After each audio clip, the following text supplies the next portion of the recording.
Namo Sang Hyang Adi Budaya, Namo Buddhaya. Pada kesempatan yang baik ini, saya akan kembali berbagi cerita tentang kisah Dhammapada Atthakatha. Semoga kisah ini dapat menginspirasi kita semua untuk selalu mempraktikkan Dhamma di dalam kehidupan kita sehari-hari.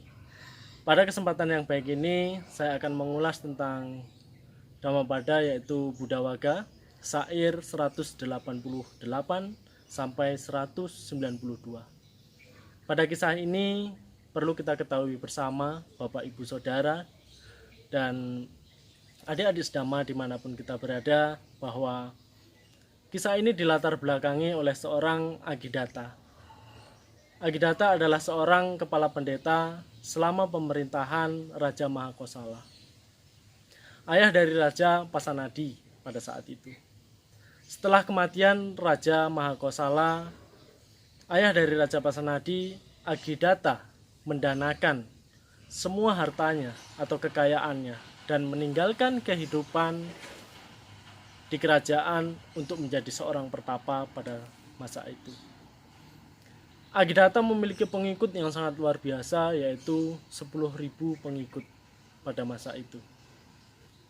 Ia tinggal bersama 10.000 pengikutnya di tempat dekat perbatasan antara tiga kerajaan Angga, Magadha, dan Kuru. Tidak jauh dari Bukit Pasir tinggallah seekor Raja Naga yang sangat buas. Pada saat itu, pendeta atau pertapa Agidata menganjurkan para pengikutnya pada masa itu untuk menyembah pohon, gunung, taman, hutan-hutan, lautan, bebatuan, agar dapat terhindar dari mara bahaya selama kehidupan di dunia ini. Suatu hari Sang Buddha melihat Agidata dan para pengikutnya dalam pandangannya dan menyadari bahwa sudah tiba saatnya mereka untuk mencapai tingkat kesucian arahat. Kemudian Sang Buddha pada masa itu mengutus Mahamoggallana Thera menemui Agidata dan para pengikutnya serta mengatakan kepadanya bahwa ia sendiri akan menjadi pengikutnya. Mahamoggallana Thera pergi ke tempat Agidata dan para pengikutnya serta meminta mereka untuk memberikan tempat menginap 1 malam pada saat itu. Mulanya mereka menolak Mahamoggallana untuk bermalam di tempat itu. Tetapi akhirnya mereka menyetujuinya untuk membiarkannya bermalam di Bukit Pasir, rumah dari Sang Raja Naga yang sangat buas. Sang Naga sangat tidak menyukai kedatangan Mahamoggallana Thera. Pada malam itu ketika Mahamoggallana bermalam di tempat Raja Naga yang sangat buas, terjadi sebuah adu kekuatan di mana Mahamoggallana dengan penuh cinta kasih dan Raja Naga dengan kekuatannya yang sangat luar biasa menyemburkan api ke Mahamoggallana Thera. Asap menjulur melalui lidah, api keluar melalui mulut Raja Naga tersebut. Adu kesaktian di antara Mahamoggallana dan Raja Naga. Bagaimanapun juga pada malam itu Raja Naga dapat ditaklukkan oleh Mahamoggallana Thera. Pada malam itu juga Raja Naga menggulung dirinya mengitari Bukit Pasir dan menegakkan kepalanya dengan tujuan untuk melindungi Mahamoggallana. Dengan kesaktian yang sangat luar biasa, Mahamoggallana dapat menaklukkan Raja Naga yang sangat buas ini dengan cinta kasihnya, hingga akhirnya Raja Naga ini melindungi Mahamoggallana pada malam tersebut. Pagi-pagi sekali Agidata dan para pertapa lainnya dan pengikut-pengikut lainnya datang ke Bukit Pasir tersebut untuk melihat apakah Mahamoggallana sudah meninggal dunia. Namun apa yang terjadi? Ketika sampai di Bukit Pasir tersebut, Pertapa Agidata dan para pengikut lainnya menyaksikan bahwa Mahamogalana masih hidup. Dan yang sangat luar biasa, Pertapa Agidata melihat bahwa Raja Naga yang sangat buas ini mengitari bukit pasir, mengetahui bahwa Raja Naga telah jinak pada pagi itu, dan menegakkan kepalanya bagaikan payung melindungi Mahamogalana. Agidata dan para pengikutnya sangat terkejut dan takjub dengan Mahamogalana. Sesaat kemudian, Sang Buddha tiba dan Mahamogalana Thera berdiri dari tempat duduknya di bukit pasir dan memberikan penghormatan kepada Sang Buddha. Kemudian Mahamogalana Thera mengumumkan kepada para pertapa, "Inilah guru saya, Sang Buddha yang Maha Suci, dan saya adalah murid yang rendah dari guru agung ini." Mendengarnya, para pertapa yang sangat terkesan oleh kesaktian Mahamogalana Thera terpesona oleh kesaktian Sang Buddha.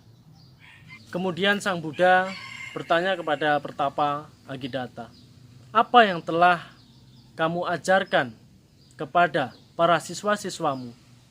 Agidata menjawab, "Ia telah mengajarkan kepada mereka untuk memberikan penghormatan kepada hutan, kepada gunung-gunung, kepada lautan, pohon-pohon besar, bebatuan. Dan dengan melakukan hal tersebut, mereka akan terbebas dari segala penyakit di dunia ini." Jawab dari pertapa Agidata. Lalu Sang Buddha menjawab kepada Agidata, jawaban Sang Buddha kepada Agidata, "Agidata, orang-orang pergi ke gunung-gunung, hutan-hutan, dan kebun-kebun serta pohon-pohon besar untuk mengungsi ketika mereka terancam bencana di tempat kediaman mereka. Mereka merasa bahaya di tempat tinggal mereka. Tetapi benda-benda ini, hutan ini, pohon-pohon besar ini, bebatuan ini, tidak dapat memberikan perlindungan hanya karena mereka memberikan penghormatan atau menyembahnya. Perlindungan yang sesungguhnya hanya ada atau hanya dapat diperoleh oleh seseorang yang memberikan penghormatan atau berlindung kepada Buddha, Dhamma, atau Sangha. Triratna atau 3 perlindungan inilah yang nantinya akan memberikan perlindungan baik di kehidupan saat ini maupun di kehidupan yang akan datang, yaitu Buddha, Dhamma, dan Sangha. Setelah menyampaikan hal tersebut, lalu kemudian Sang Buddha menyampaikan syair Dhammapada, yaitu 188 sampai 192, yaitu karena rasa takut banyak orang pergi mencari perlindungan ke gunung-gunung, ke arama-arama, hutan, batuan, pohon-pohon besar, dan ke tempat-tempat pemujaan yang dianggap keramat. Tetapi itu bukanlah perlindungan yang aman, bukanlah perlindungan yang utama. Dengan mencari perlindungan seperti itu, orang-orang tidak akan terbebas dari penderitaan. Ia yang telah berlindung kepada Buddha, Dhamma, dan Sangha dengan kebijaksanaan dapat melihat 4 kebenaran mulia, maka duka, sebab duka, akhir dari duka, serta jalan mulia berunsur 8 yang menuju pada akhir duka, sesungguhnya itulah perlindungan yang utama bagi kita semua. Dengan mencari perlindungan seperti itu, orang akan bebas dari segala penderitaan. Pada akhir khotbah tersebut, Agidata dan seluruh pengikutnya pada saat itu mencapai tingkat kesucian arahat. Mereka semua menjadi pengikut Buddha atau menjadi seorang biku. Ketika para murid Agidata dan Angga, Magadha dan Kuru datang untuk memberi penghormatan kepadanya, mereka melihat gurunya dan para pengikutnya berpakaian jubah kuning atau menjadi seorang biku. Mereka menjadi sangat bingung dan heran. Siapa yang lebih sakti? Guru kami atau Samana Gotama? Guru kami pasti lebih sakti karena Samana Gotama telah datang kepada guru kami. Anggapan dari para siswanya. Sang Buddha tahu apa yang sedang mereka pikirkan pada saat itu. Agidata juga merasa bahwa ia harus menenangkan pikiran mereka. Maka ia menghormati Sang Buddha di hadapan murid-muridnya dan berkata, "Bante adalah guru saya. Saya hanyalah seorang muridmu." Seluruh muridnya yang hadir menyadari kemuliaan Sang Buddha pada saat itu. Saudara-saudara sedama yang berbahagia, pada kesempatan yang baik ini bisa kita lihat,